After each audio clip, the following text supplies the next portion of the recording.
The Old Testament is at the origin of a religion, Judaism.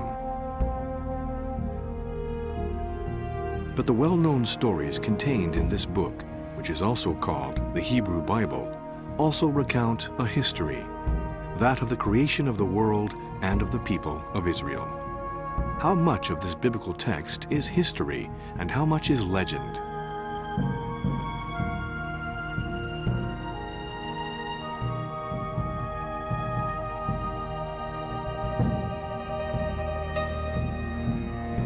Israel Finkelstein and Neil Silberman continue their investigations into the society that wrote the Old Testament. We meet up with them again in Megiddo.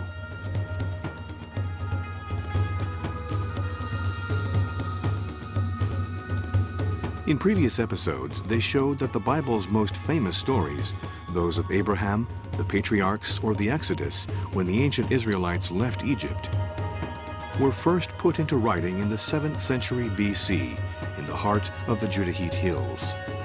It was here that most of the stories contained in the Bible were written down.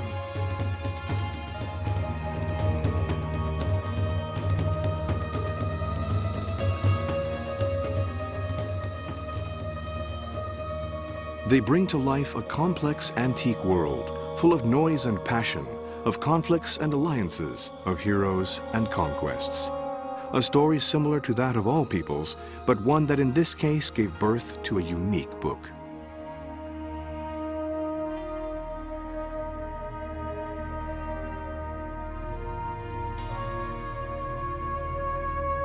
In this episode, we are going to explore the origins of the nation that first put the text of the Bible into writing.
According to the biblical text, Moses led the Israelites out of Egypt to the land of Canaan, the Holy Land. We see them reconquer the lands of their ancestors and gradually become a sovereign people in their land.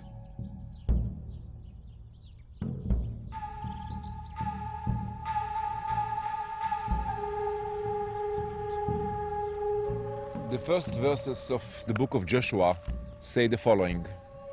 After the death of Moses, the servant of the Lord said to Joshua the son of Nun, Moses' minister, Moses my servant is dead. Now therefore arise, go over this Jordan, you and all these people, into the land which I am giving to them, to the people of Israel. Every place that the sole of your foot will tread upon, I have given to you, as I promised to Moses. This is the beginning of the great saga, the great epic of the conquest of Canaan in the book of Joshua. And the Bible tells the story step by step, from here to Jericho, from Jericho to Ai, from Ai to the war with the kings of the south, and then to Hazor and the kings of the north. And it's a wonderful story, a great saga of war and conquest and bravery. And the question is, did it happen? Did it really happen the way it is described in the text of the Bible, of the book of Joshua?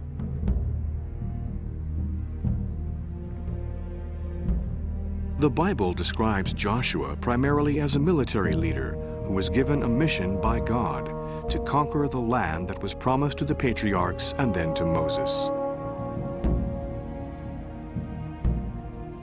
Joshua invaded the territory of Canaan at the head of an enormous army of confederated Israelite tribes. He crossed the Jordan River and attacked and conquered the region's cities one after the other in a lightning war.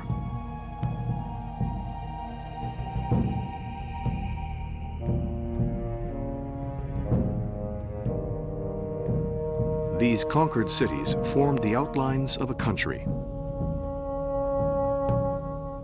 The biblical version presents this conquest as a sort of blitzkrieg. In all, it took 2 weeks, and practically the whole of the population was exterminated. No mercy was shown for the people of Canaan. But we are not told why. We are not told that it was because they worshipped false gods or because they were particularly evil. On the contrary, no reasons are given.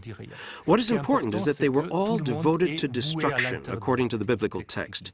The word used is harem, which means that everything must be destroyed in order to be given back to Yahweh. The idea is that God grants them victory, so everything therefore belongs to God. The conquest followed by the dividing up of Canaan are at the heart of the biblical book of Joshua. According to biblical chronology, this incident occurred in the second half of the 13th century BC.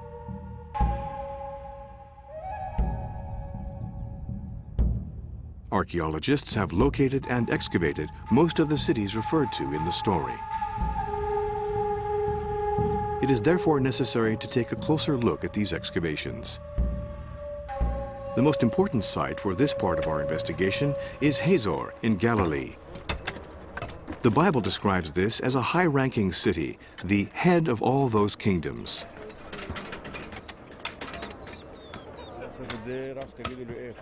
The archaeological site is being examined by Amnon ben Tor of the Hebrew University of Jerusalem. He is continuing a task that was begun in the 1950s by the famous archaeologist Yigael Yadin. Some of the remains discovered here are considered to be those of a palace and a temple destroyed in the 13th century BC by a violent conflagration. And look at the destruction. We are in the entrance to the Hatzor palace of the late Bronze Age, or Canaanite Hatzor. Look at the signs of the destruction, which are to be found everywhere. Look at the melted mud brick. It takes 1300 degrees centigrade to melt a mud brick. Look at the intense heat marked all over the bricks. Look at the white here, which is also an effect of the fire. Look at the wood, the timber. All those signs of the violent destruction of the palace of Hatzor. Look at the cracked basalt stones. Look at this. Normal heat doesn't do this, only a very, very intense fire. Look at what is happening on the walls. See the ashes, see the wood, signs of the timber here, on the walls. Wherever you look, wherever you go, same signs of destruction.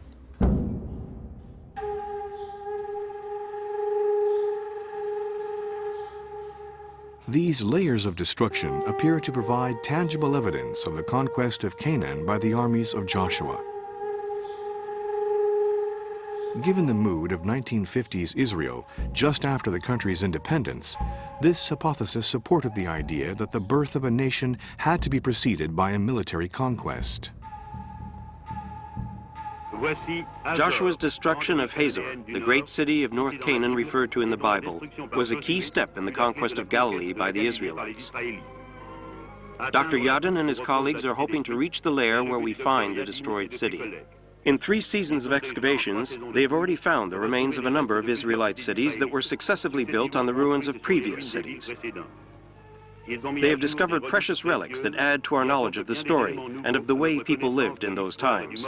The Hazor excavation, which will be completed next summer, adds an impressive new chapter to biblical research and to universal knowledge of ancient history, of the link between the Jewish people and the land of Israel.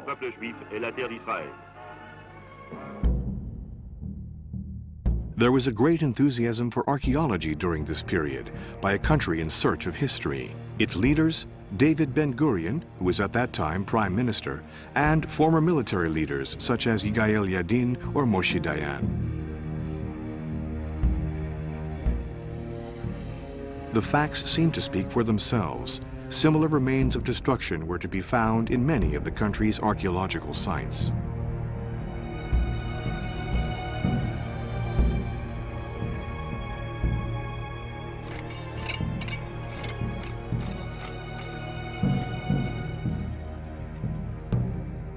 However, the accumulation of conflicting data over the past 50 years sowed the first seeds of doubt. We therefore have to go back to the beginning and re-examine site by site the foundations of the hypothesis of the conquest of the country by Joshua and his armies.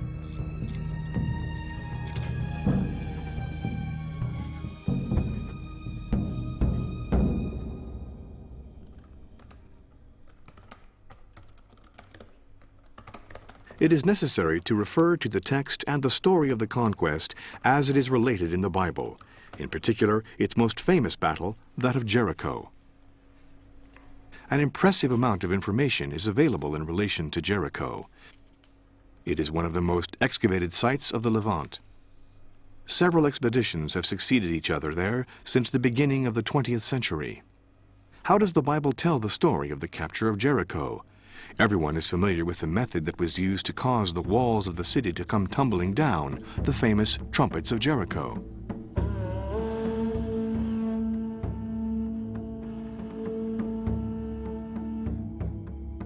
Go round the city 7 times, and the priests shall blow the trumpets. When you hear the sound of the trumpet, all the people shall shout with a great shout, and the walls of the city shall fall flat down.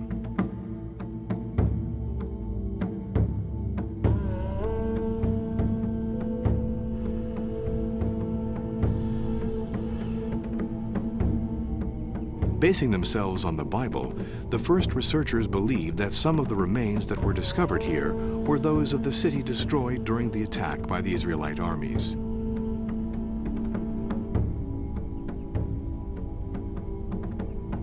But these ruins predate the 13th century BC. The archaeologist Kathleen Kenyon was the first to conclude that at the time suggested by the Bible, there were no walls in Jericho that needed tumbling down. At the time of the conquest of Canaan, Jericho was unoccupied. We therefore have to reconsider all of these elements from another perspective.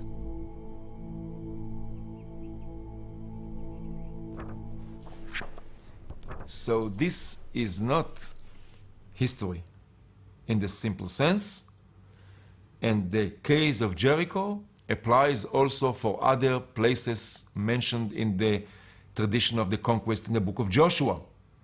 Many of the cities mentioned were not inhabited at all in the late Bronze Age. There was nothing there.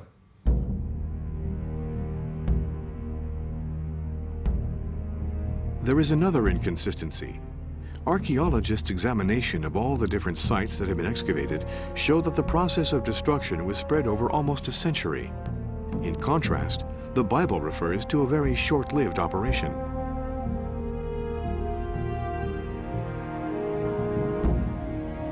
While certain cities were indeed destroyed, they were not all destroyed at the same time.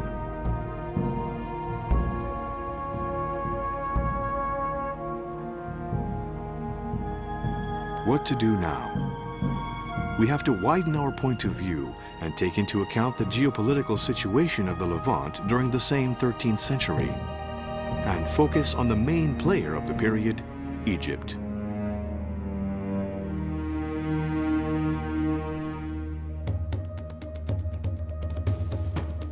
Almost 400 cuneiform tablets dating from the 14th century BC have been discovered in Tel El Amarna in Middle Egypt. They include certain information about the region that we are concerned with.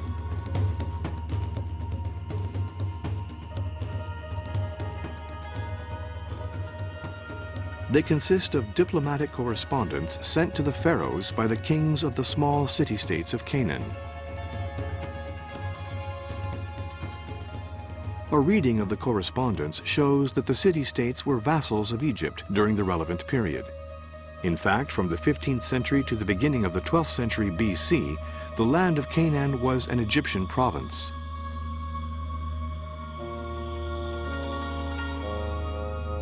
Egypt occupied the country, where it set up a network of strongholds. This has been confirmed by the archaeological excavations.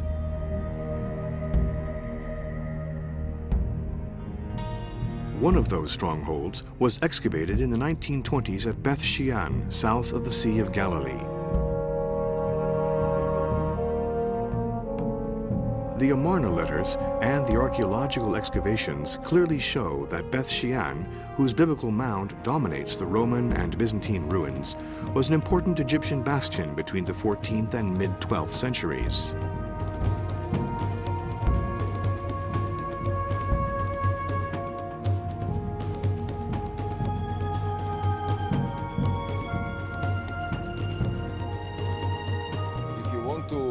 To understand the way the Egyptians dominated completely the country and the countryside, you have to come here.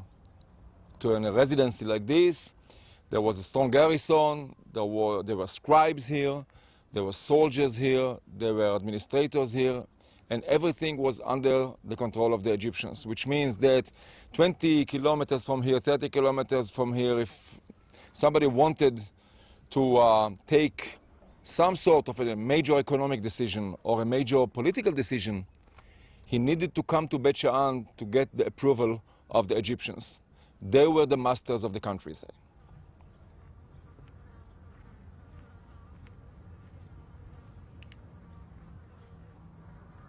According to the traditional biblical archaeology, the conquest took place in the late 13th century, in the time of Ramses II.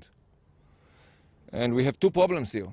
The first one is that at that time, Beth Shean was a very strong Egyptian stronghold with soldiers, with the people that could have been dispatched from here to block any invasion of Canaan. And the second problem is that the Egyptians are still here about a century after the traditional date of the conquest. How can it be? So, the archaeological excavations tell us that the conquest did not take place.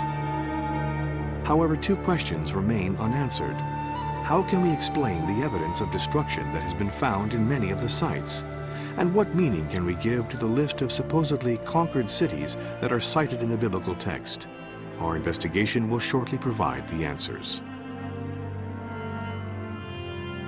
So the book of Joshua is not history. It's a mythical description. And like the case of the patriarchs and the case of Exodus, it tells the story of the formative stage in the life of the nation. And as such, it is full of divine interventions, bravery, and miracles. The biblical text tells how, at the request of Joshua, God would help the Israelites win their battle in an entirely miraculous way. He extended the day during the battle by ordering the sun to stand still on Gibeon and the moon to stop in the valley of Ajalon.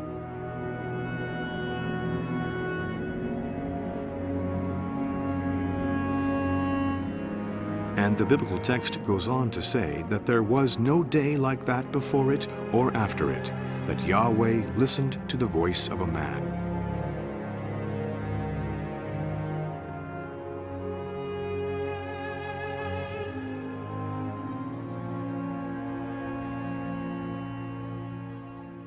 The Joshua epic is the start of a great story that ends up in a story of kingship. The book of Joshua is in fact the Bible's first installment of a story that would ultimately show why Israel chose a king, in the same way that other peoples had done. But it didn't happen overnight. Joshua already prefigures in the Bible as being slightly royal, as he is treated somewhat like a king. But after the story of Joshua, we find a book called the Book of Judges. They were charismatic leaders who arose during a period that was chaotic and anarchical, a period in which nothing was determined. There was no central power, and, quote, every man did that which was right in his own eyes, according to the formula used in the book. So the Book of Judges is used to show that it is not possible to organize a nation in the absence of a king or a central power. The Book of Judges ends on that finding. It is followed by the story of Samuel, which is the introduction to the history of kingship. Samuel would be the one to choose first Saul and then David as the king of Israel.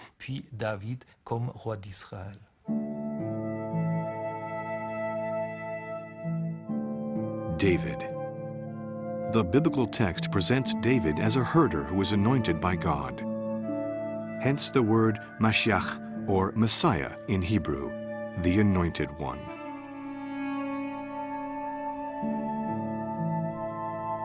But did David really exist? Many doubt it. An inscription discovered at Tel Dan provides the answer. It refers to a king of Damascus whose defeated enemies included Ahaziah, king of the house of David.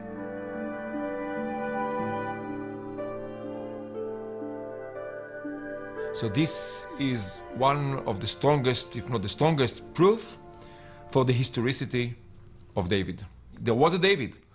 The question is not whether there was a David or there was no David. The question is whether the kingdom of David was a great empire. The Bible clearly refers to an empire, which it describes as a huge territory with Jerusalem at its center. With much ceremony, King David transferred the Ark of the Covenant to Jerusalem and thereby made it the capital of the kingdom. Therefore, King David really did exist. There is no doubt about it. He reigned in the 10th century BC. But was his kingdom the vast empire described in the Bible? Our investigation will continue in Jerusalem, the city of David, as it is referred to in the biblical text. Jerusalem is an unusual city, which has been destroyed and rebuilt many times. It is a living city, a difficult terrain for archaeologists.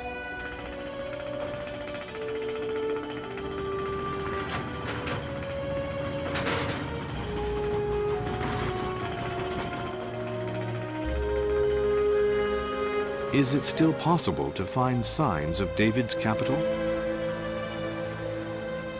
Given the difficulties, archaeologists have to proceed by going back in time. They begin with the latest remains, those that have been reliably dated, and go back to the older ones whose chronology is still uncertain. This time, our investigation will take us to cemeteries from the end of the monarchical period, which were built outside the city.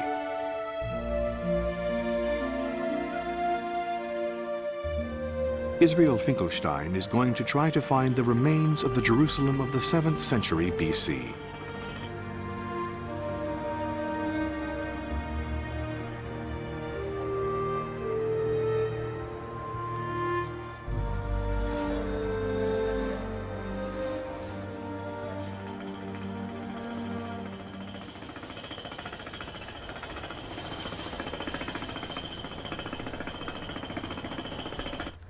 Well, I haven't been here for 20 years. I don't remember how to pass anymore. It's somewhere over there. Should be.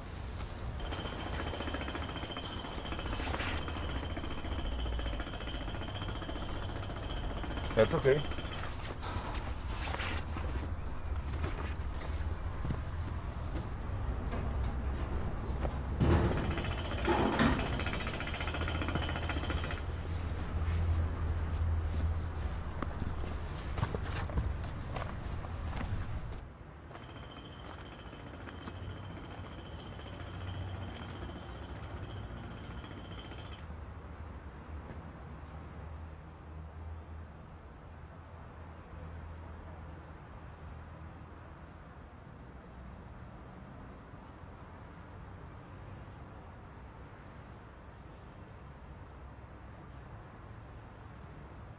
During the Iron Age, the time of this cemetery, people buried, the dead were buried outside of the limits of the city. So by plotting the layout of the cemeteries in Jerusalem, what you get, in fact, is some sort of a circle around an empty area with no tombs, and that empty area, the negative print with no tombs in the center, is in fact the area of the city in the Iron Age.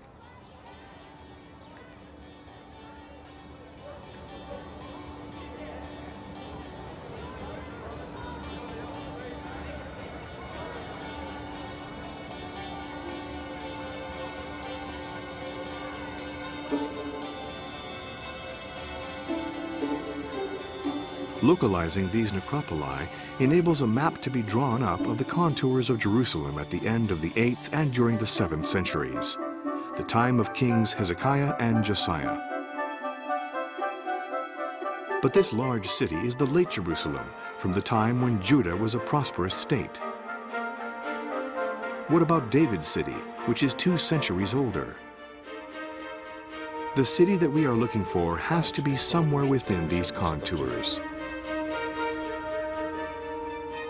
Our investigation will focus on the ridge called Ir David, to the south of Temple Mount. It is here that archaeologists have been looking for King David's capital since the 19th century. We are standing on the upper slope, on the upper part of the slope down to the valley of Kidron. In the lower part, we see 2 or 2.5 houses from the late Iron Age. And above the houses is this very strange, I think, what we call the stepped structure.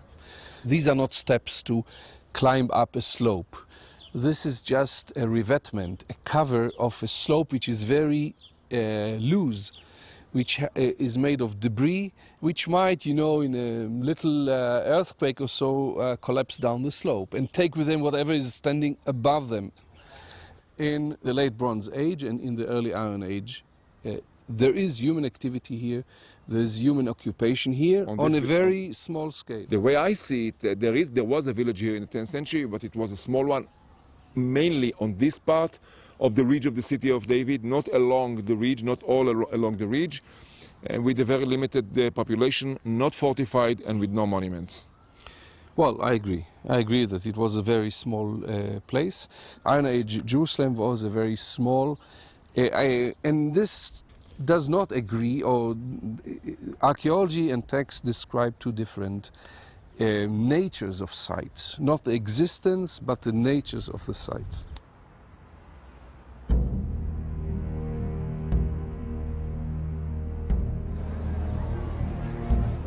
Unlike the great city of the 7th century, David's Jerusalem was a simple mountain village covering 3 to 4 hectares.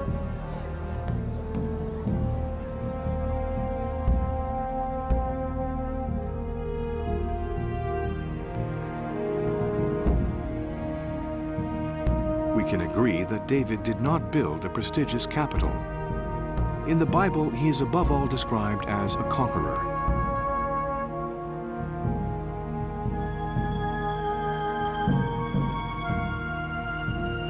But what about his son, the illustrious Solomon, whom the Bible tells us was a great builder?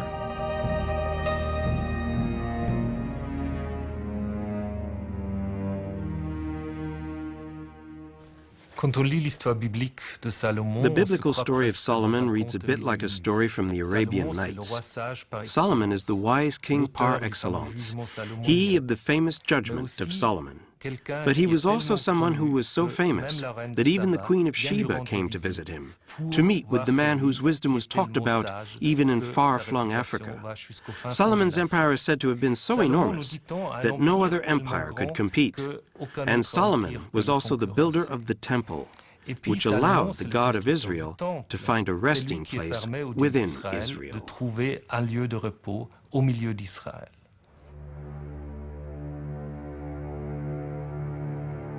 Discovering the Temple of Solomon, an impossible task today. Religious sensitivities, in particular in respect of the Temple Mount, preclude the investigation of certain areas. We therefore have to look for clues in the bowels of the city of David.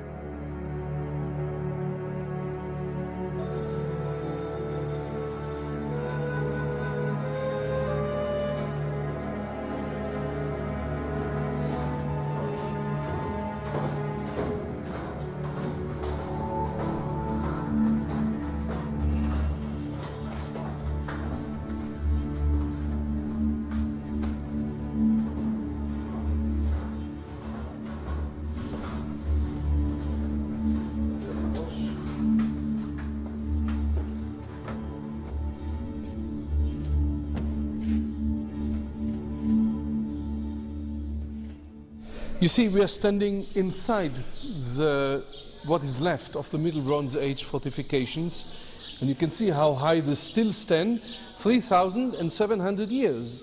Part is destroyed, but part survived, and the lower parts are even better preserved. What's amazing is the size of the stone. Some of them are a few tons in weight, right? Yeah, these two stones, for example, reach, let's say, 2 to 3 tons each. And what's interesting here, all these talks that, because we are in Jerusalem, monuments could have been simply eradicated by later builders, robbed and so on and so forth. Here we see that this is impossible. When you have a monument like this, something remains. Any big building from any period of time left after it, whether destroyed by nature or destroyed by man, in one way or another, parts standing and parts in a state of collapse. You must find something.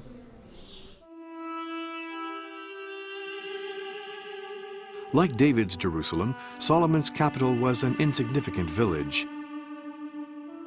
But what about the rest of the kingdom? In the 1960s, the archaeologist Yigael Yadin undertook excavations in Megiddo, one of our books of stone.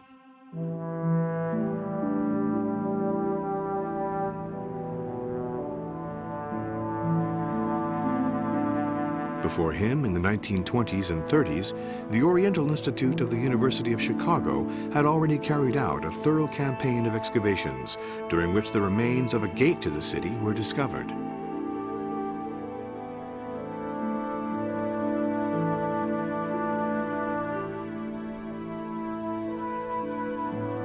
This gate, of which only one side remains, has an unusual design. It is a pathway that is framed on each side by 3 chambers.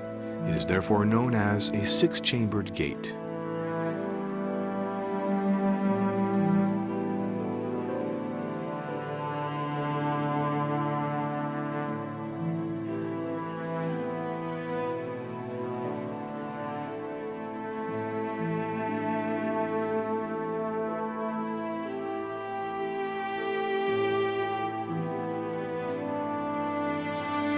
Yigael Yadin did not choose Megiddo by chance. His previous excavations at the Hazor site resulted in the discovery of a similar gate. Yadin then turned to another site, that of Gezer.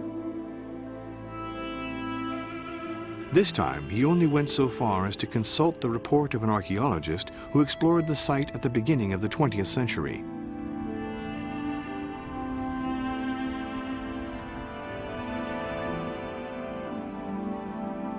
Yadin discovered a similar gate in the design for a later small fort.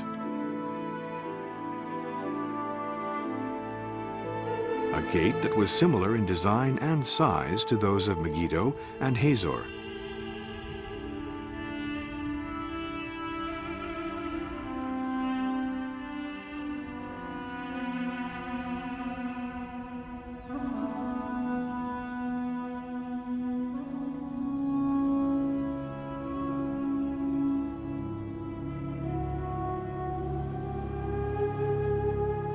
For Yigael Yadin, the conclusion was obvious. Megiddo, Gezer, and Hazor all carried the signs of the same architect, King Solomon. Yigael Yadin was guided in his investigation by a biblical verse. The verse tells us that Solomon raised a levy to build the house of Yahweh, and his own house, and the wall of Jerusalem, and Hazor, and Megiddo, and Gezer.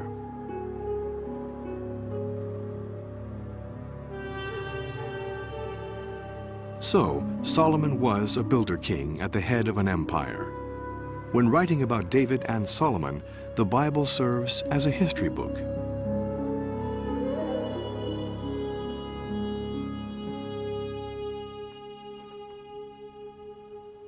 But once again, reality proves to be slightly more complicated. Recent stratigraphic investigation has shown that the Megiddo Gate was built after the Hazor one. It has also been shown that this type of gate was already in existence in the 8th century. Israel Finkelstein is troubled by these inconsistencies.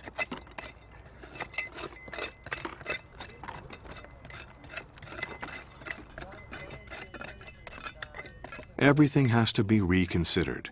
A new chronology based on scientific procedures will have to be determined for the strata and monumental vestiges.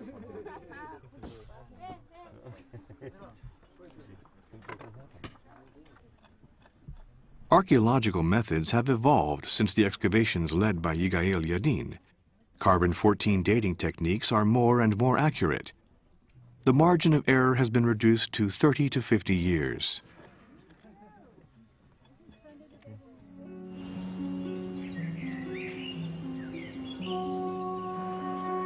Organic samples are therefore taken from the layers of destruction in many sites, including Megiddo. They include seeds and olive stones, which allow for a more reliable dating due to their more limited life cycles.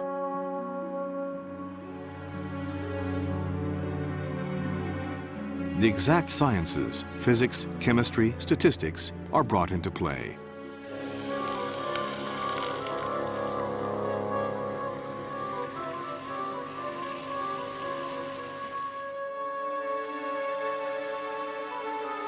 The results provide a drastic reversal of everything we ever knew about David and Solomon and their times.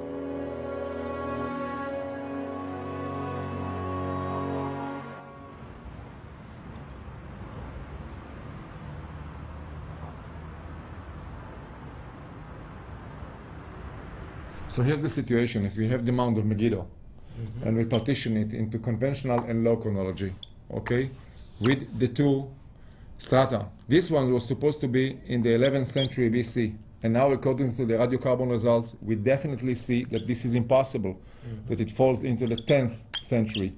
And the meaning is that the stratum which had been dated to the 10th century cannot be 10th century, it goes to the 9th century BC.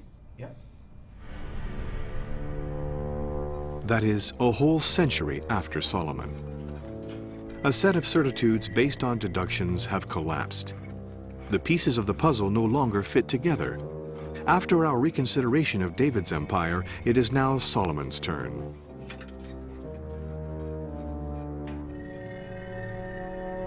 What is the situation with the 10th century now? It's confusing. In Jerusalem, it's a small village, nothing monumental, no real evidence for big capital. Despite the biblical evidence. Of course, no evidence for a great Solomonic capital ruling over a great state, rich state, and so on. And here at Megiddo, the buildings, the monumental buildings which had been described as the symbol of Solomonic greatness, in fact, date a bit later. They don't date to the time of Solomon. They don't date to the 10th century. So we are in a situation of a complete negative picture, negative evidence from coast to coast. And yet there are magnificent buildings here. And the question is, what kingdom were they related? Yeah, they are dated a bit later, I think, but the question again is what's going on in the 10th century? We have a real historical problem here. We have to come up with a new explanation.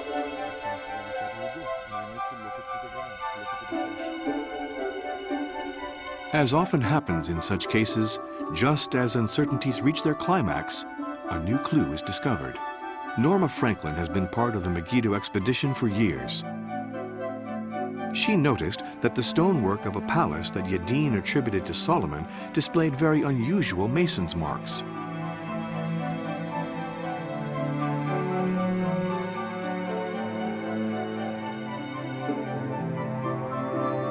She looked through the records and reports of old excavations to find out if similar masons' marks were to be found elsewhere.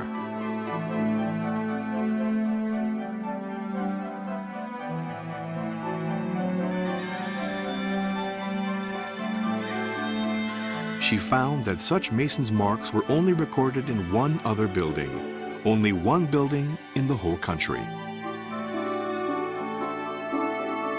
The building is to be found in Samaria, a city located in a mountainous region. Like Megiddo, this site is one of the wonders of the Kingdom of Israel.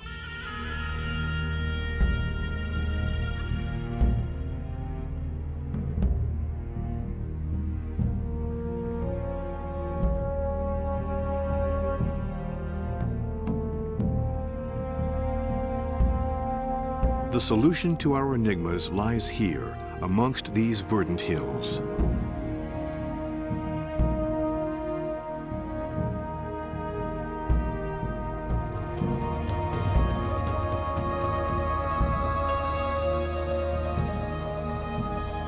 Samaria was excavated on 2 occasions last century.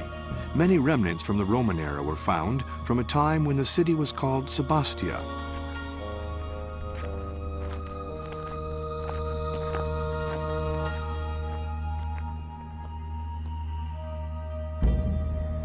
It was built by a king named Omri in the 9th century BC and was the capital of the Kingdom of Israel.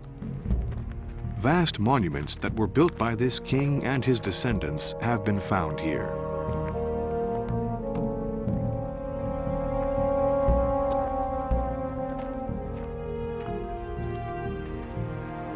The Bible considers the Omri dynasty as debauched and renegade kings, the infamous cursed kings.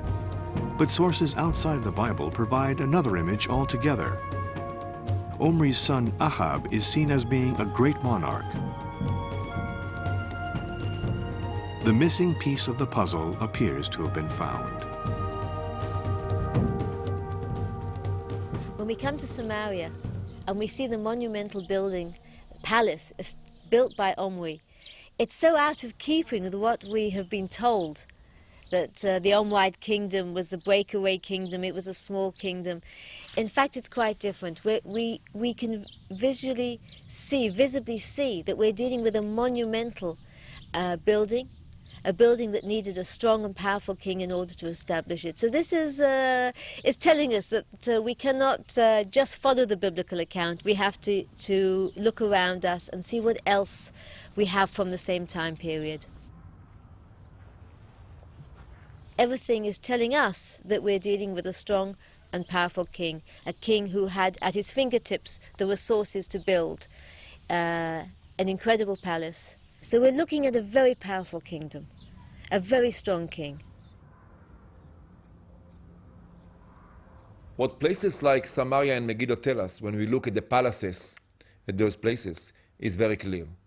That the kingdom which was the richest and the strongest and the best connected internationally was the northern kingdom, Israel, while Judah to the south was small, poor, and marginal.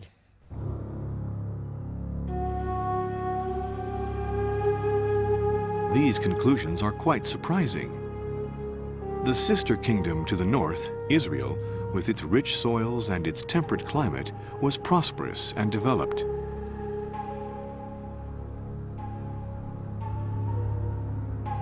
Whereas the kingdom to the south, Judah, with its rocky hills and its tiny population, only developed as far as a subsistence economy. They both share the land of Canaan. One was strong, the other was weak.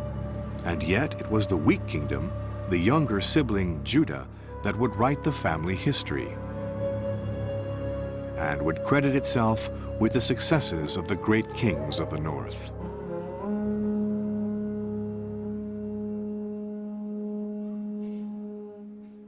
When you read the history of these two kingdoms, Israel and Judah, in the Bible, you soon realize that the kings of the north lag way behind in the stakes.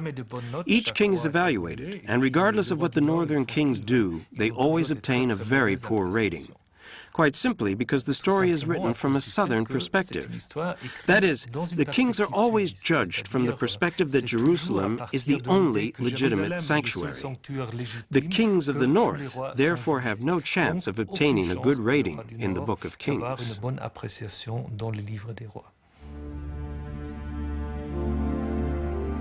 How can we explain such a paradoxical situation? History provides the answer.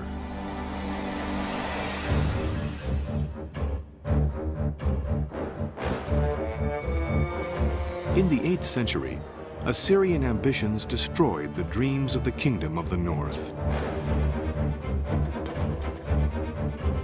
The kingdom of Israel was swept from the map, and Judah remained alone to defend the Israelite heritage.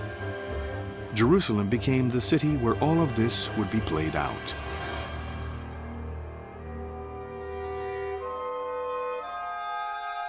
We are now at the end of the 7th century BC.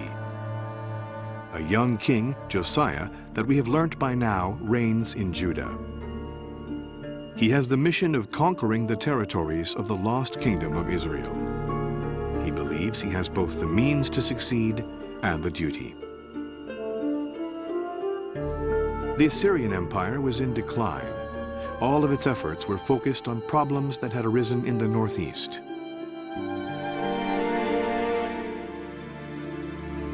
The dream of a united Israel was not possible to fulfill as long as the Assyrian Empire was there.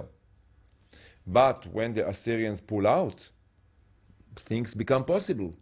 And Josiah, king of Judah, embarks on this great idea, great adventure. He plans to take over the territories of the now destroyed northern kingdom. And by doing that, he plans to reunify the people of Israel, all of them, under one king of the lineage of David in Jerusalem. And here the story of the book of Joshua, the conquest of Joshua, and the story of the great empire of David and Solomon play an important role, because the conquest of Joshua delineates the territories that Josiah wishes to take over. And the great empire of David and Solomon gives the model for the great Israelite empire to come. We are almost at the end of this story. The biblical saga of the conquest, written in the past tense, provides a promise for the future, an ideal. Joshua's conquest is in fact the conquest that Josiah hoped to achieve.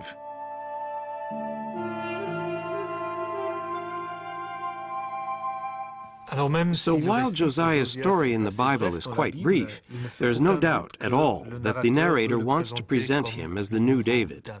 From the very beginning of the story, we read that Josiah did that which was right in the eyes of the Lord, and later that he walked in the ways of David, his father, and didn't turn aside to the right hand or to the left. It will be shown, in fact, that in all that he did, he was the worthy successor to the founder of the dynasty, leaving the reader with no other conclusion other than we are dealing with a new David. According to the Bible, the divine commitment to the dynasty of David was an unconditional one. That promise, recorded in the biblical text, makes the mission of his descendant Josiah an inescapable one. Its plan is the realization of that promise.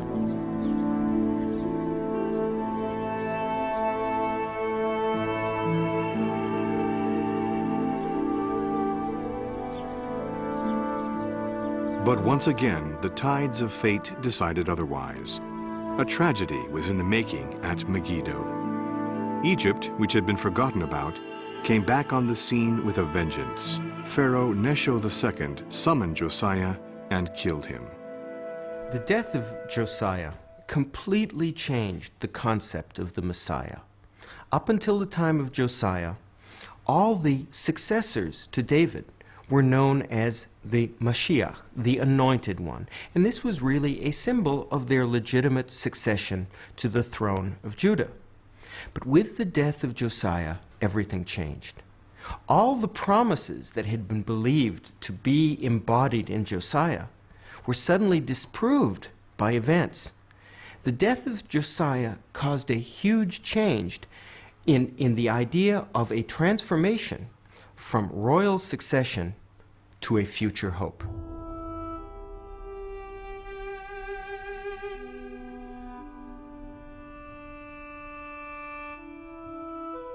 For the peoples of antiquity, the idea that the time to come could be better than what they lived on a daily basis, that history has a meaning and an end, was a new concept.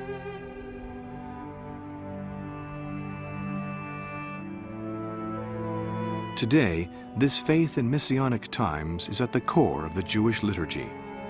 A king of the house of David will one day come to realize Josiah's dream, an earthly kingdom that will carry out the divine mission.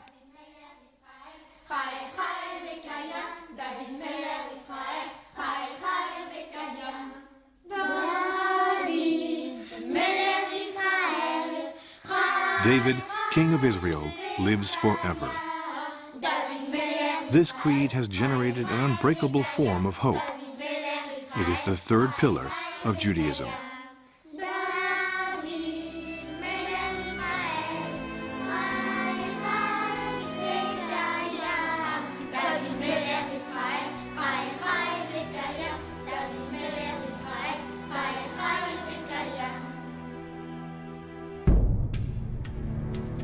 In the next and last episode, we will explore the origins of the Israelites and try to understand how a collection of different stories were transformed into a single book, the Bible.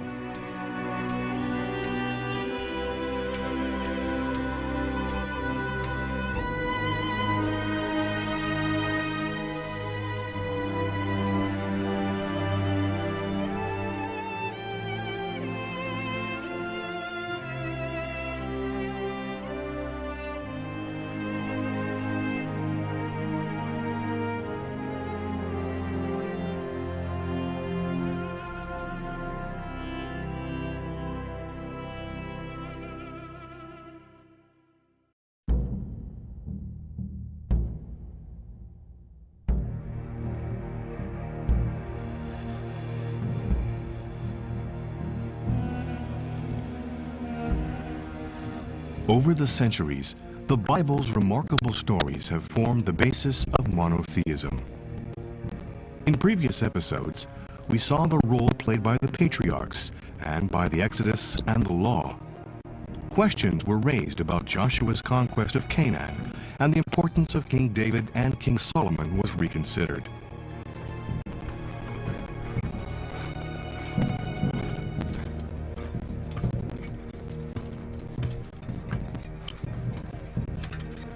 This time, our archaeological quest is aimed at establishing the origins of a people.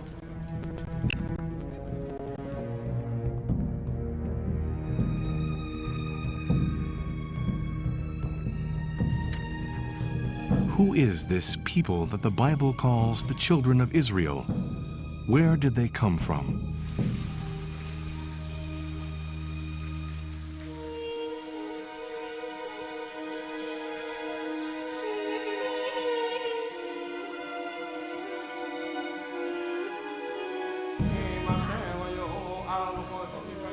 Our archaeological investigation is going to take us on the path of another Genesis, that of the authors of a book that formed the basis of one religion, Judaism, and then went on to inspire two others, Christianity and Islam, the three religions devoted to a single God.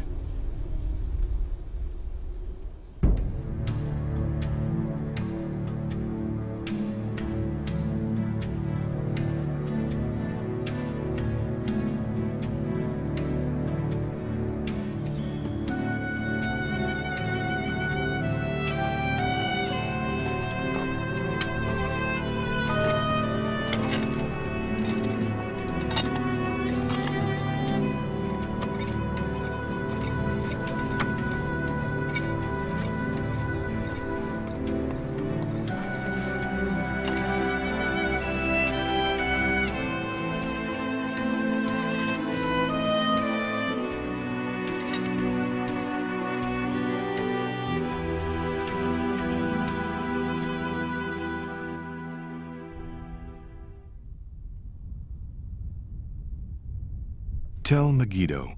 This archaeological site will once again provide some keys to the authors of the Bible. The 25 strata found at the site cover 7,000 years of the history of Canaan. Will it allow us to find clues to the origins of the Israelites?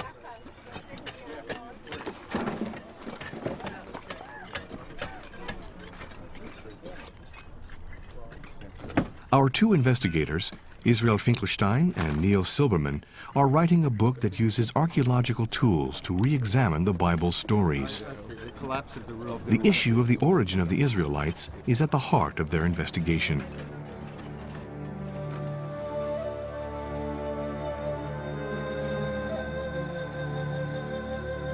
In previous episodes, it was shown that the Exodus, the flight from Egypt, had left no trace, and that the land of Canaan was never conquered in military terms. So where do the Israelites come from? What approach should we take to our investigation?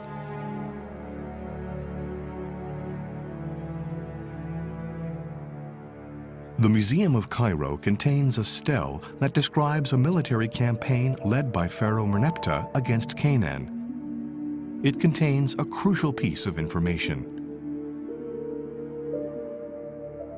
The princes are prostrate, saying mercy.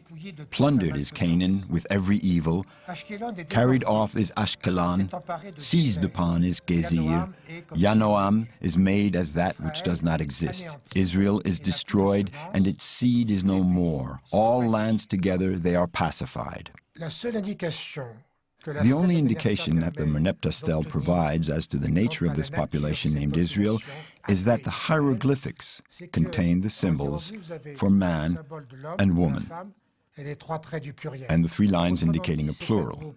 In other words, it refers to a semi-nomadic group that has not settled down, that does not live in a city. It's a group that moves around without a particular territory, and that is all we know.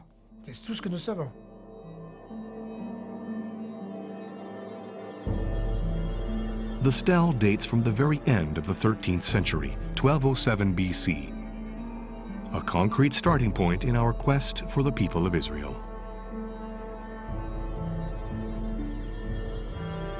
Historians tell us that at the time the stele was erected, Canaan was organized around city-states under the domination of Egypt.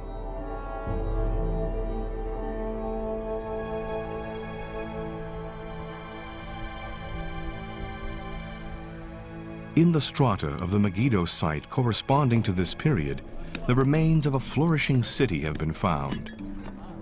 During the whole of the 13th and 14th centuries, Megiddo was apparently a prosperous Canaan city, but suddenly, in around 1130 BC, it was destroyed. A layer of carbonized debris that is clearly visible in many areas of the site attests to the violence of the event that caused this destruction.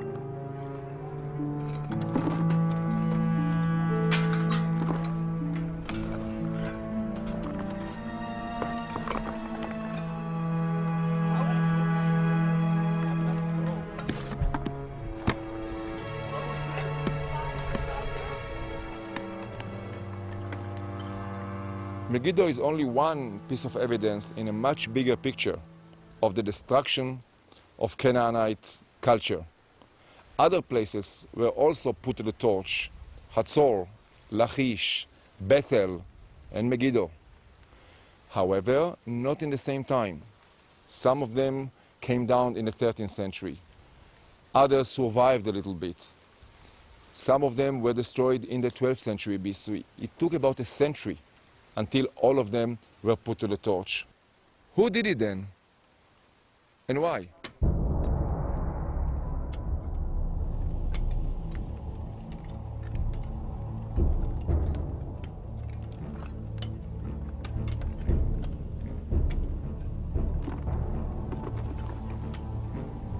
If we broaden our perspective, we can see that the entire Levant region underwent an intensely troubled period at the time. Egypt was no longer the power of bygone days and had lost its far-off colonies one by one. the Hittites, who controlled Asia Minor and the north of Syria, disappeared, as did the Mycenaean civilization and its monuments.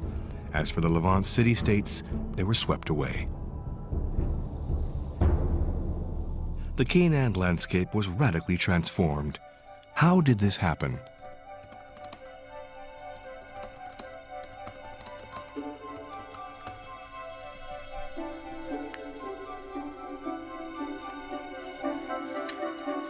Cuneiform tablets discovered in the port city of Ugarit in Syria, which was itself destroyed at the time, provide the first elements of an explanation.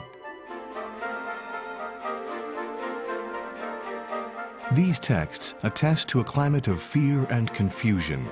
When deciphered, they provide evidence of the causes of this upheaval. Amurapi, the last king of Ugarit, wrote to the king of Arashia, today's Cyprus, "Father, the enemy's ships have come, burning our cities and sowing destruction everywhere." Which formidable enemy was capable of overturning the ancient world in this way? Who were these invaders who came from the sea?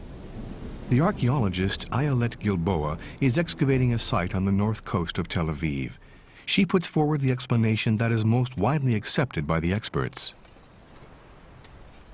One of the main, probably, outcomes are what we call the movements of the sea peoples, which are still, after about 100 years of research, a very mysterious group of people. Most people think that they came from somewhere in the west, maybe Greece, maybe Anatolia, which is west to us, possibly Cyprus, and settled in our region on the coast of the Levant. Now, among these people, the most celebrated, the most famous ones are the Philistines. We all know the Philistines from the Bible. But there were many groups of sea people. We know them name by name from the Egyptian records, mainly from the Egyptian records, from some Canaanite records too. Among them, again, there were many, but were such people as Sikila, Shardana, Luka, Ekwesh, and many other names, which are very hard to define archaeologically.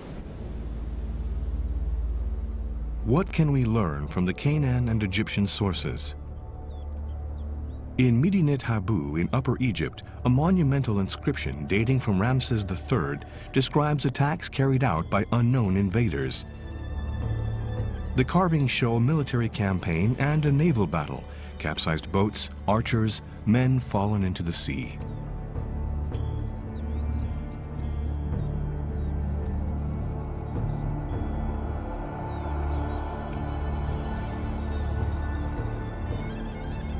Egypt's adversaries are clearly depicted. They are wearing plumed helmets with chin straps and sometimes strange horned helmets, a visual account of the horrors of a battle.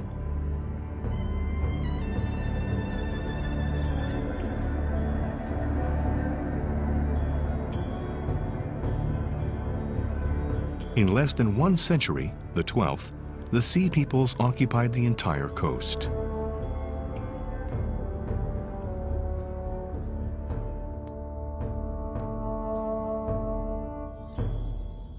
It would be a mistake to understand every single destruction of a Canaanite city-state as a result of an attack by the Sea People.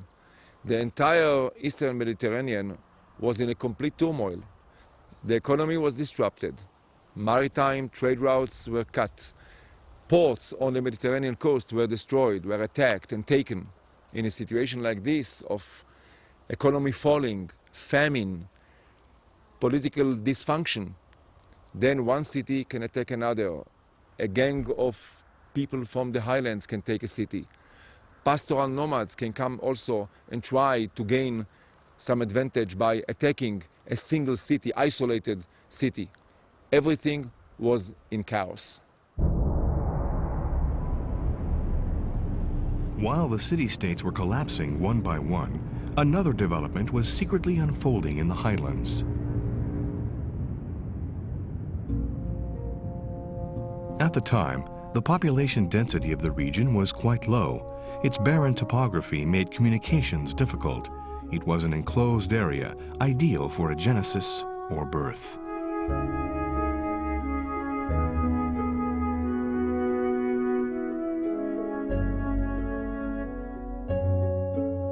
Up until the end of the 1960s, the highlands were practically terra incognita in archaeological terms.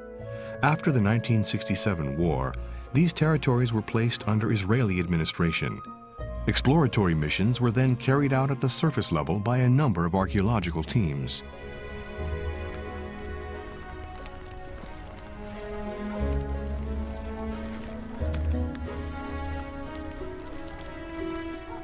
Researchers went over the territory, square meter by square meter, carrying out a meticulous collection at ground level of any traces of human passage or settlement.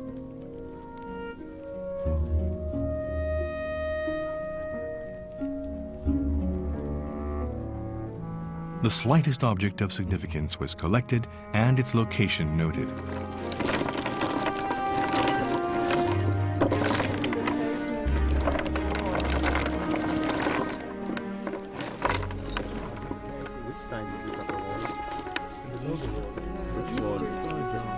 A task that required observation, sorting, and classification, followed by analysis. Certain sites were then chosen for excavation.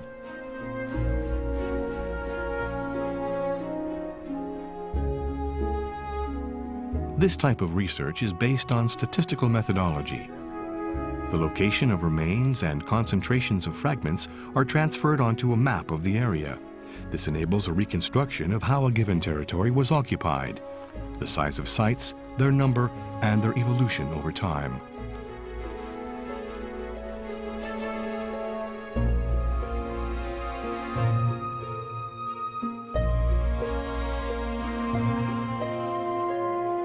In this way, the highlands were inspected with a fine-toothed comb.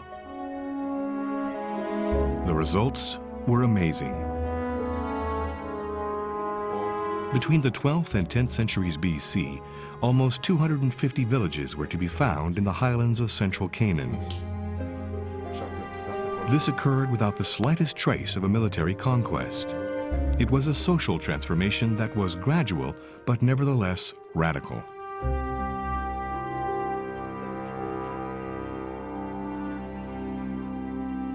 So what we see here is the map, the entire map of all the surveys of many years in the highlands from south to north. This map itself is extremely important, but there is one more step to take, and that is to show, to investigate this map on the background vis-a-vis the map of the period before and the map of the period after, and then you see the process. And this is really what's amazing, because in the late Bronze, it's very, very sparse. There are very few settlements. Altogether, in the highlands, maybe 30 or so. And then during a very short period of time, you have a wave of settlement with about 250 sites all over the area. And this is really the rise of early Israel.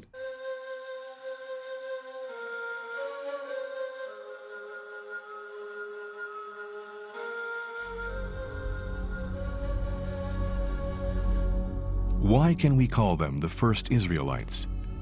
What characterizes this population which appeared in the highlands? The layout of their villages, which is very different from villages in the lowlands, provides a first clue. These villages were oval in shape.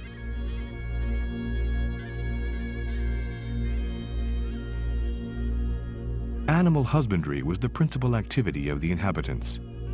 A completely enclosed area was used to corral herds and protect them during the night.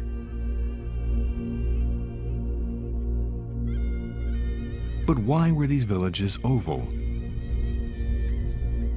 This configuration is similar to that of the Bedouins described by the first explorers who entered the Judean and Transjordan deserts.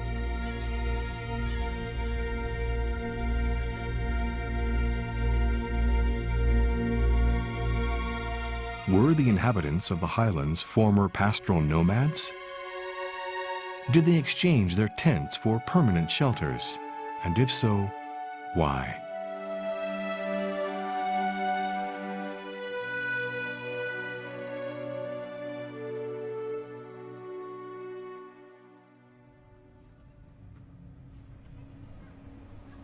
Israel Finkelstein finally seems to have identified a lead in his investigation of the origins of the Israelites. But in order to go further, he has to take into account ethnographic and ethnoarchaeological data drawn from an observation of the Bedouins' current way of life.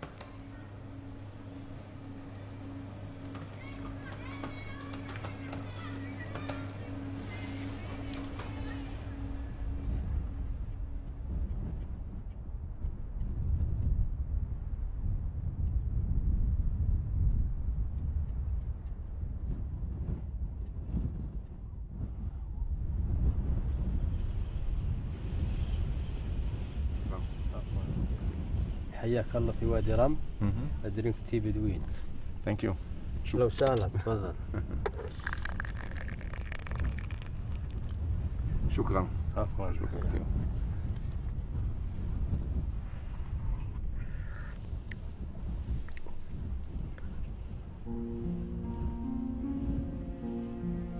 The nomad's livelihood depends on a system of exchange with sedentary populations, a system that is based on certain rules. The pastoralists provide animal protein and leather, while the settled population provides cereals and other agricultural products. Cereals formed the basis of the diet of traditional societies, including those of nomadic herders. Without these grains, the Bedouins would not be able to continue their nomadic way of life. If, for whatever reason, the exchange system collapses or becomes impossible, the Bedouins would be forced to produce their own grain. But in order to do so, they would first have to settle down. What caused the collapse of the exchange system and forced the pastoral nomads to settle down in the highlands? Remember that in the last phase of the late Bronze Age, we are entering slowly a major crisis in the entire region. Canaan, the neighboring lands, the entire Eastern Mediterranean is in a severe crisis. Empires collapse, cities are destroyed, the Egyptian administration is gone from Canaan. People are running away from the villages. In a situation like this, the villagers cannot produce enough grain for the exchange with the pastoral nomads, and the pastoral nomads have to settle down. This is exactly the moment when we see all of a sudden a wave of settlement in the highlands. In my opinion, these are the pastoral people of the late Bronze Age who now settle down because of this crisis. Archaeology shows us that the material culture of the pastoral nomads who settled down in the highlands was not very different from that of neighboring peoples, except for one particularity that distinguishes them: their diet.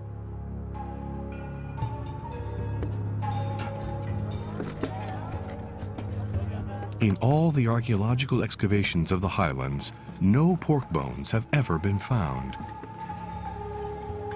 What can this mean? What reasons can we find to explain this oddity?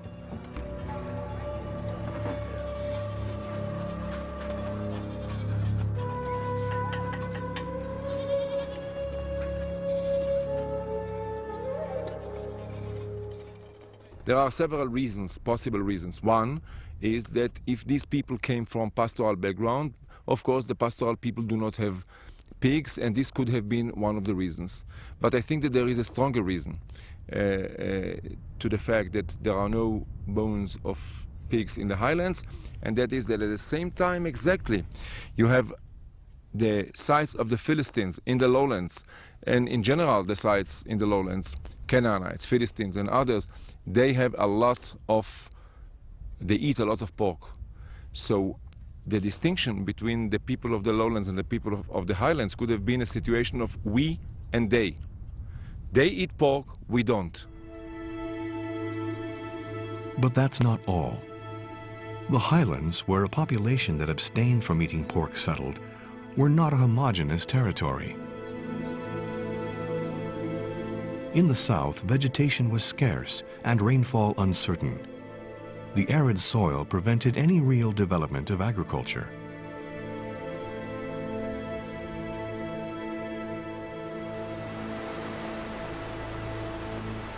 The environment in the north was quite different. More abundant water sources and fertile valleys meant that a cereal-based agriculture was able to develop.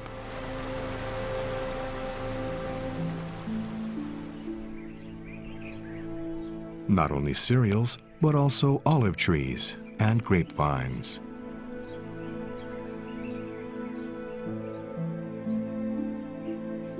The many remains of presses that have been found in the area provide evidence of a developed agricultural system and one of the most lucrative of activities, the production of oil and wine.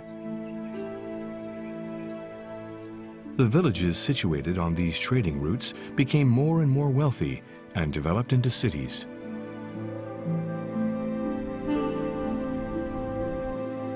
Two different ecosystems explain the emergence of these two distinct entities. One in the north, which would become the Kingdom of Israel, and the other in the south, which would become the Kingdom of Judah. Archaeology has searched in vain for a trace of the unified kingdom of David and Solomon as described in the Bible. Did such a kingdom ever exist?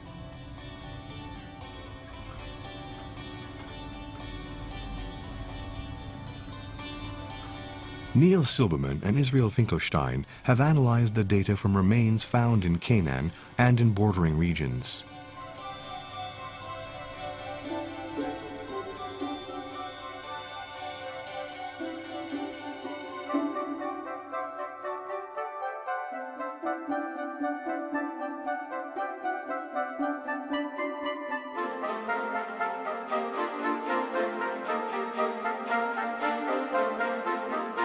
Two inscriptions in particular have shed light on the subject.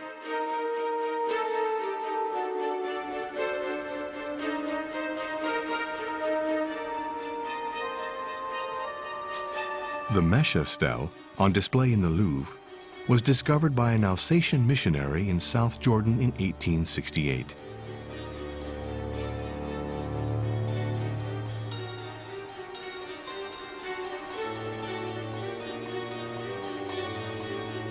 The inscription advises that it was erected by King Mesha of Moab in order to thank the god Chemosh for a victory against the kingdom of Israel.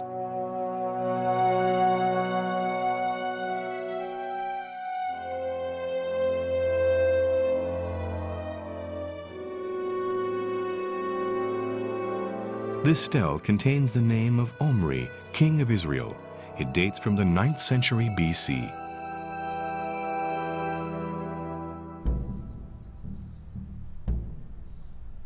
Another stele from the same period was discovered in 1993 in the north of Israel.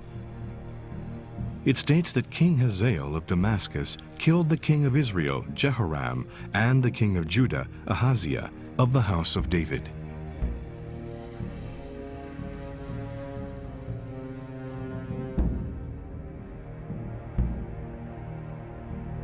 These inscriptions clearly distinguish between two kingdoms, Israel and Judah. There is no mention of a single kingdom. Nevertheless, the Bible attributes a common religion to these two kingdoms, that of Yahweh. What do we know about this religion? It is difficult to reconstitute the vision that a people had of their gods through archaeology. Difficult, but not impossible.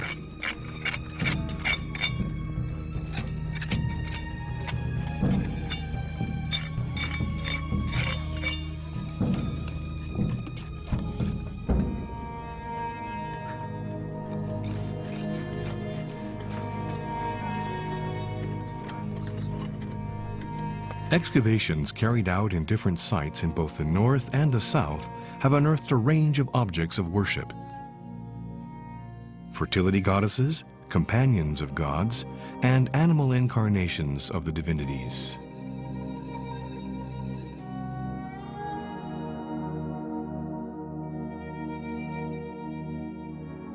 They are to be found both in Canaanite sites from the Bronze Age and in sites from the Israelite era in the Iron Age.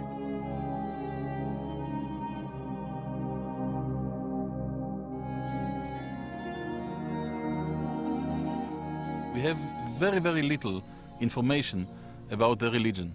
One of them I published, I found once in a kibbutz in Galilee, not far from here, Kibbutz Shamir. I visited and I found on a shelf there a bronze figure of a bull. And I asked where this bull was found. It's very nice. It's about 18 centimeters long, beautiful bull. They said a member of the kibbutz, he was a soldier, he was in training in the northern Samaria hills. He found it on a hill. The bull is the symbol, of course, of Baal, the god, the main god of Canaan, and also of El, the chief god, you know, the chief god of the Canaanite pantheon. But also is related to the Israelite god, especially in the northern part of the country. The bull, you know, the golden calves, they are the major symbols of the temples of Dan and Bet El during the Israelite period. There is a lot of continuity between Canaanite and Israelite religion.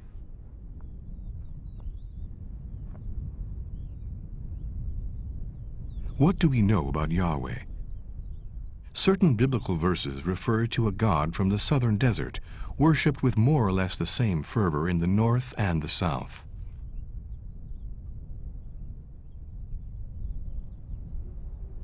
How well did Yahweh, the god of the south, and El or Baal, gods from the north, coexist?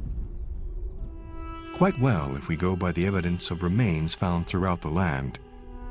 However, the Bible refers to a conflict. The well-known incident of the golden calf that occurred when Moses went up Mount Sinai to receive the tablets of the law from Yahweh.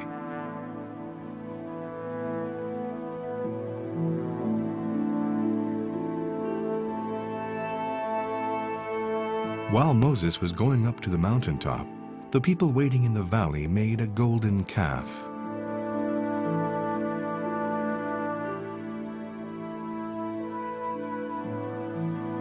As in other similar passages in the Old Testament, the idol was ultimately destroyed and Yahweh triumphed.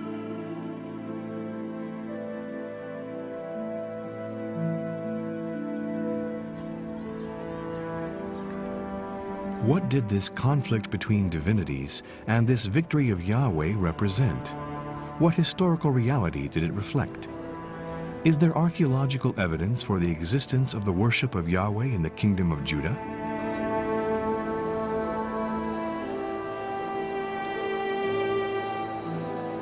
In the Museum of Israel in Jerusalem, we can see two amulets dating from about 600 BC, discovered southwest of the old city of Jerusalem.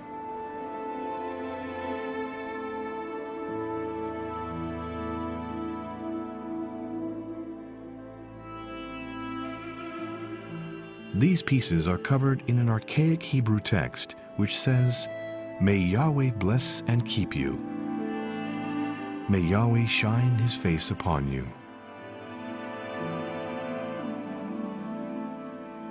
It is the oldest text ever discovered that is similar to a biblical verse. It's clear that Yahweh was the national god. Yahweh was worshipped like a national god, just as the Ammonites worshipped Milcom. The Moabites worshipped Chemosh, and so on. But worshipping a national god does not exclude the worship of other divinities. On the contrary, the national god is important for the protection of the people in leading the king and his people to war. But when it comes to matters of fertility, for example, or storms, other gods can be called on. For fertility, it's primarily goddesses. You have to imagine that in Judah, there was a small pantheon surrounding Yahweh, which was also undoubtedly the case in Israel.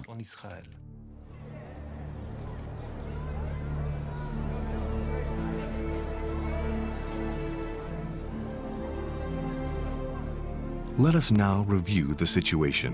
In 722 BC, Assyrian armies annihilated the kingdom of Israel, the kingdom of the north, causing an influx of refugees into Judah.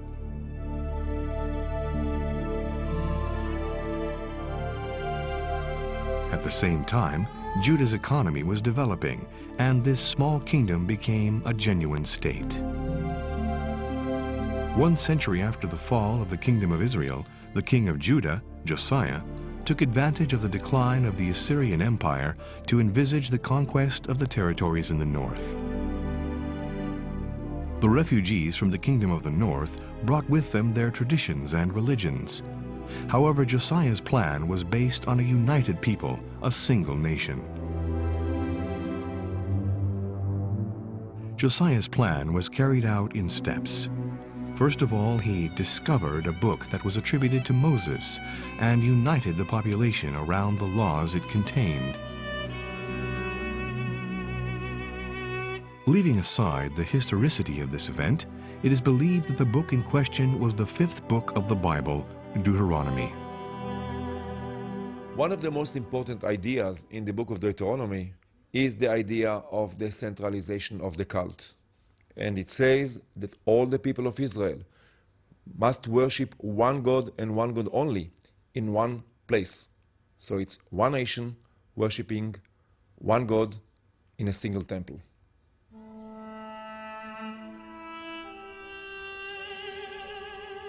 The second step of the reform involved eradicating any competing religions in order to unite the people around a single God. Finally, the third step involved elaborating a common history by combining the traditions of the North with those of the South. Is it possible to find traces in the field of Josiah's reform, proof that this centralization of religion in Jerusalem occurred?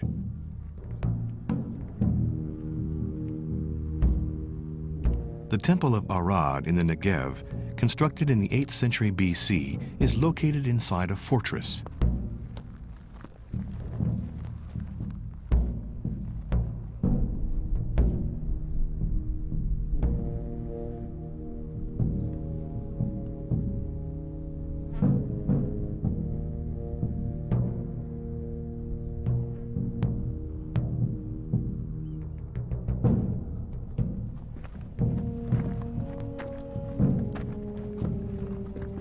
The temple was destroyed at the end of the 8th century and was never rebuilt.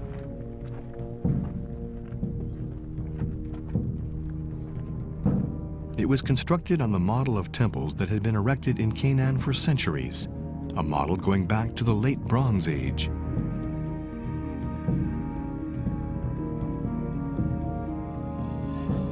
In the internal courtyard, which was open to the public, we find the sacrificial area.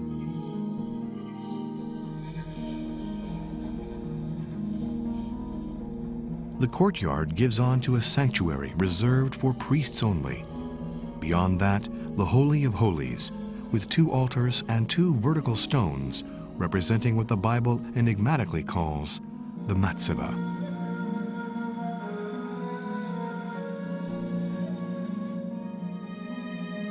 This temple is a place of worship like those that existed outside of Jerusalem in the 8th century.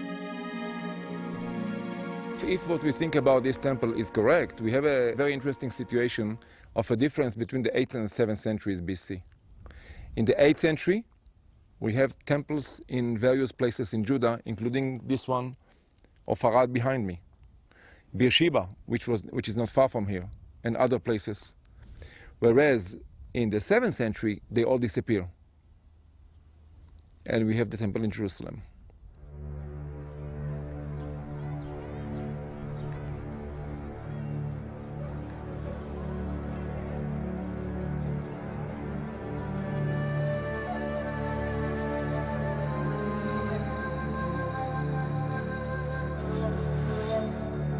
The Bible sets out Josiah's declaration to the elders of Judah and of Jerusalem. We will now turn to one element of the story, which is based on a book.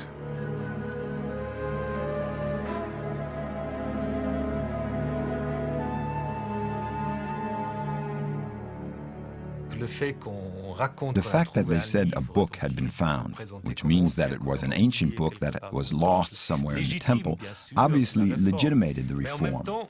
But at the same time, it also shows that the redefinition of the Judaite religion was now going to be based on a book. The book was going to become the basis of a new religion. So it's not just the fact that a book was found, but there's the whole issue of the status and importance of that book, which it didn't have before.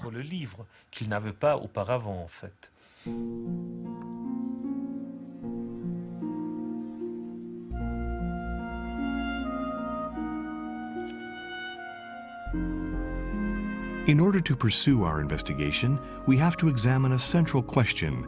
that of writing.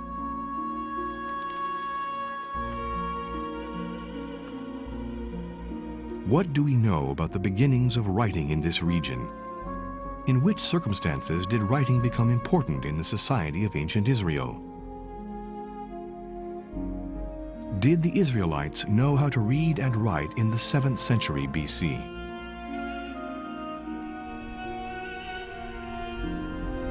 Here again, we have to look to archaeology for the answers.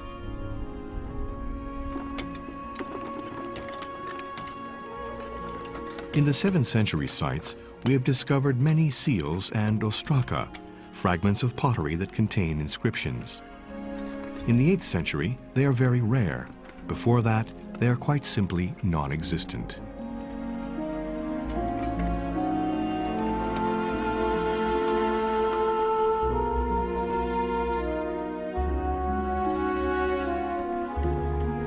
These brief texts deal with economic or administrative questions. Written by scribes, they provide evidence of the development and centralization of Judah, which was then an Assyrian vassal. This corresponds to a well-known phenomenon. The emergence of a state is generally accompanied by the spread of writing. In an Ostrakhan of the 7th century, a laborer complains to the authorities about the theft of a garment. In what way does this text provide proof of a revolution? Before the 7th century BC, it's clear that the ancient Israelites were not literate.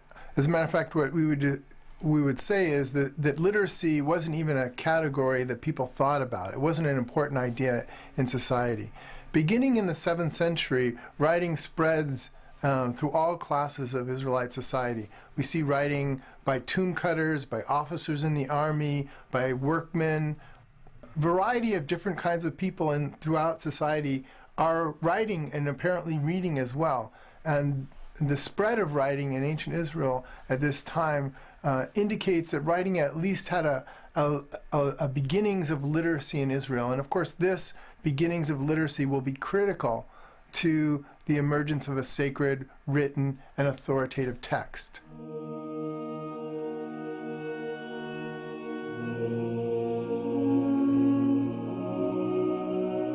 Writing had just expanded beyond the circle of scribes. Of course, public readings of the book discovered in the temple do not prove the degree of literacy of the population of Judah. But they do show the function that the written word had attained in 7th century society.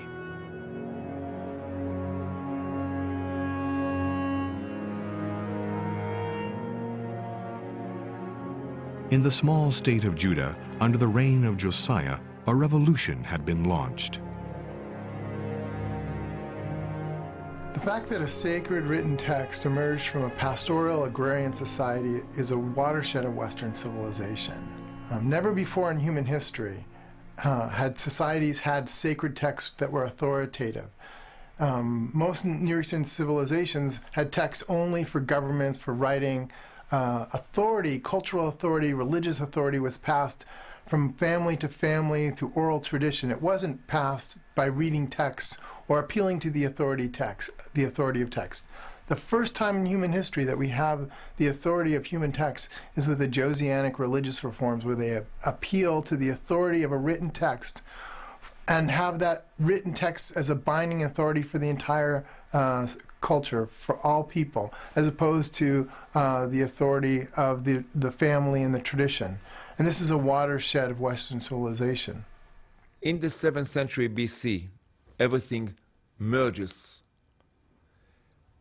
Everything is ripe for something new. When we look at the politics of the time, the economy of the time, the social situation in Judah, even the fact that literacy spreads from the center to the countryside, to the villages, to the relatively simple people, what we see is a situation in which Judah puts everything in the written word, in a book. Judah describes its past, mythical or historical. It tells us about the present, and it gives us the dreams for the future in the shape of the written word. of a book. And this is something new in the history of the human adventure.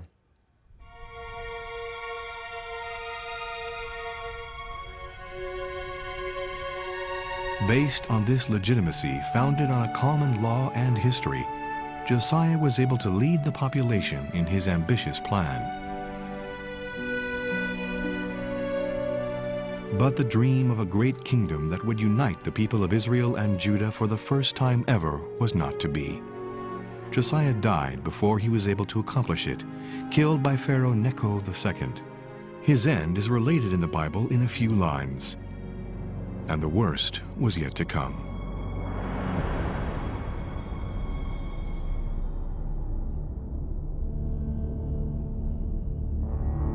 In 597 BC, the Babylonians wreaked havoc in the kingdom of Judah for the first time.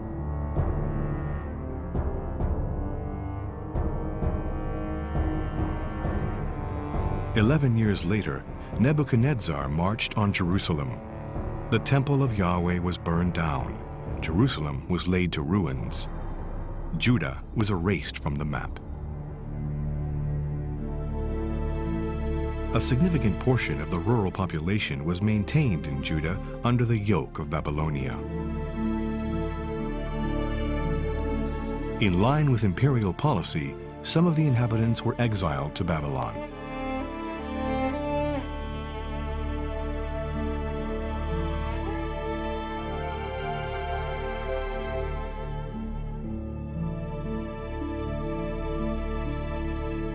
The last king of the house of David, Zedekiah, was also exiled, his sons slaughtered.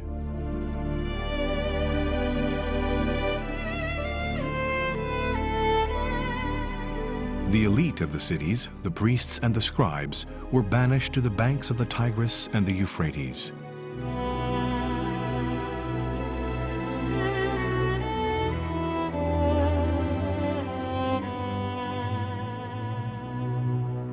The Book of Psalms laments that, by the rivers of Babylon, we sat down and wept.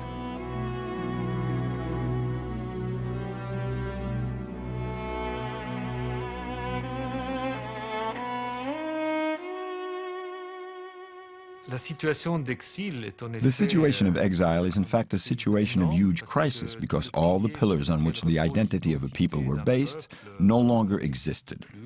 There was no more temple, there was no more king, there was no more country, there was no more territorial unity.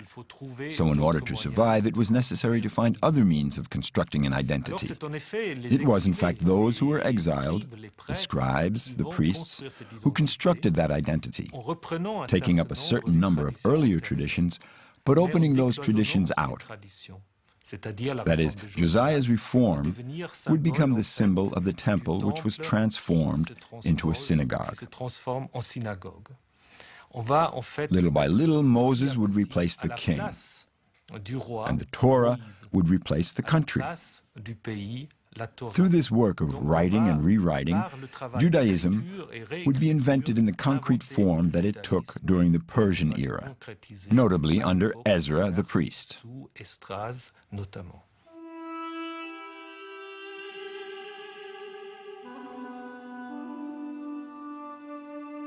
Biblical scholars have therefore suggested that the scribe Ezra gave the final touches to the Torah, the Pentateuch.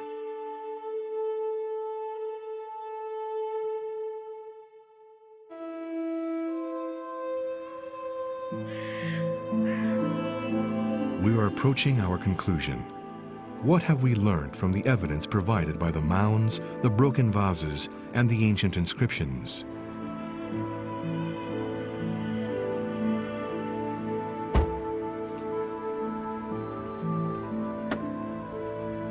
We are at the Theology Department of the University of Lausanne. Israel Finkelstein is going to meet with Thomas Romer.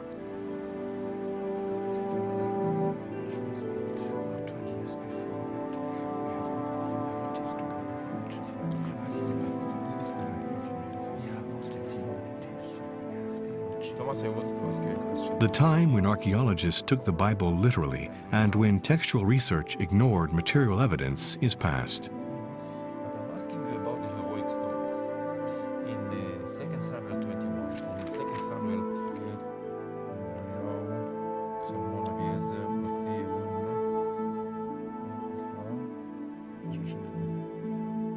And for you, has, these new revelations of archaeology, have they changed something?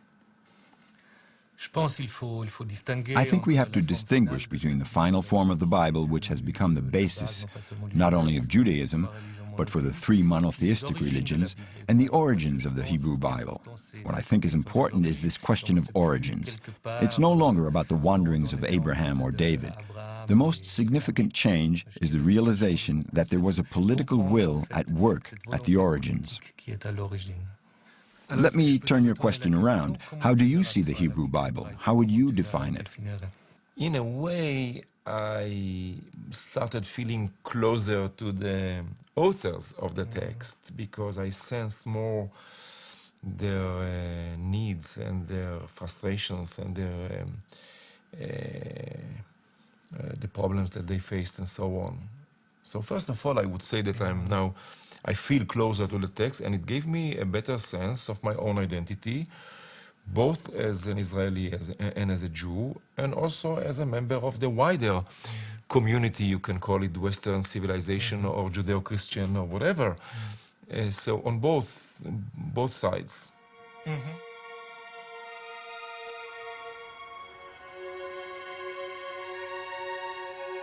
For many years, our only knowledge of the Bible came from the Bible itself. But modern archaeology has suggested a new approach, an attempt to understand the stories of the Bible in terms of their political, geographical, historical, and cultural contexts.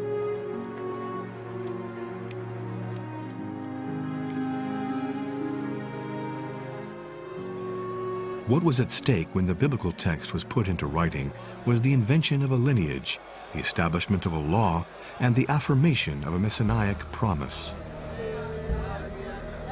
All of that was linked to a book which, in exile, became a portable nation, a land that could be copied, studied, passed on, and celebrated. This day of the Jewish calendar is called Simchat Torah, the rejoicing of the Torah, or celebration of the book.